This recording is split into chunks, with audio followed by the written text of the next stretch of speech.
사탄은 우리를 넘어뜨릴 때에 가장 먼저요, 그 사람의 생각을 지배하려고 합니다.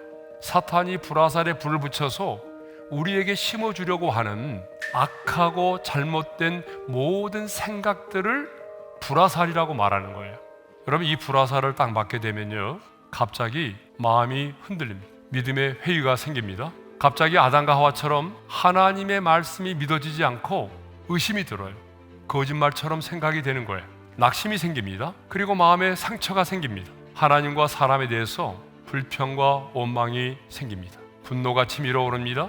삶의 의욕을 상실하게 됩니다. 비뚤어진 마음을 갖게 됩니다. 두려움의 감정이 나타나는 거예요. 갑자기 막 두려워요. 더 나아가서 감정이 폭발하고 이성을 잃어버릴 때가 있어요. 그래서 심지어 죽음에까지 이르는 사람이 있어요. 이 모든 사람들은요, 그냥 실족한 것이 아닙니다. 다 사탄의 불화살을 맞고 쓰러진 것입니다. 하나님의 원망에 대한 불화살, 하나님의 사랑에 대한 불화살, 이해할 수 없는 고난의 불화살을 맞고 쓰러진 것입니다. 사탄은 오늘도 변함없이 지금 저와 여러분을 향하여 끊임없이 이 불화살을 쏘아대고 있다는 것입니다. 그런데 놀라운 것은 아무렇게나 막무가내로 불화살을 쏘아대는 것이 아니라는 거예요.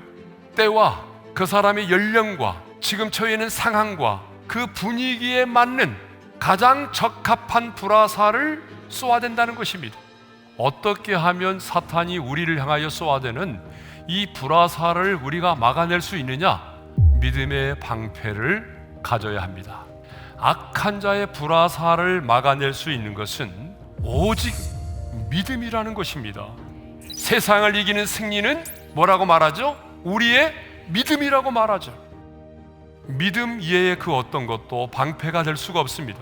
여러분, 우리가 하나님에 관하여 지식적으로만 알고 있는 이 믿음은요, 영적인 전쟁에서 아무 힘이 없어요. 감정에만 의존하는 믿음도 사탄의 불화살을 막아낼 수가 없습니다. 어떤 믿음이어야 됩니까?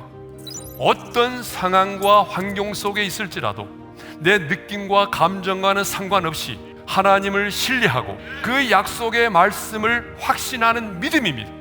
그것이 바로 믿음의 방패를 갖는 것입니다. 사탄이 내가 지은 과거의 죄를 들추어내면서 참소의 불화살을 쏘아댈 때 의롭다 하신 이는 하나님이시니 누가 나를 정죄하리요? 이렇게 하나님의 약속의 말씀을 가지고 믿음의 방패로 막아내야 될 줄로 믿습니다. 사탄이 나를 향하여 하나님은 너를 사랑하지 않는다는 불화살을 쏘아댈 때에도 하나님은 여전히 나를 사랑하시고 그리스도 예수 안에 있는 하나님의 사랑에서 그 누구도 그 어떤 것도 끊을 수 없다라고 당당하게 선포할 수 있는 믿음의 방패를 가져야 한다, 그 말입니다. 지금 나의 기도가 내가 원하는 대로 응답이 되지 않고 심지어 나의 기도가 모세처럼 거절을 당한다 할지라도 하나님은 여전히 신실하신 하나님이시고 가장 좋은 것으로 내게 응답하시는 분이심을 고백할 수 있어야 한다는 것입니다.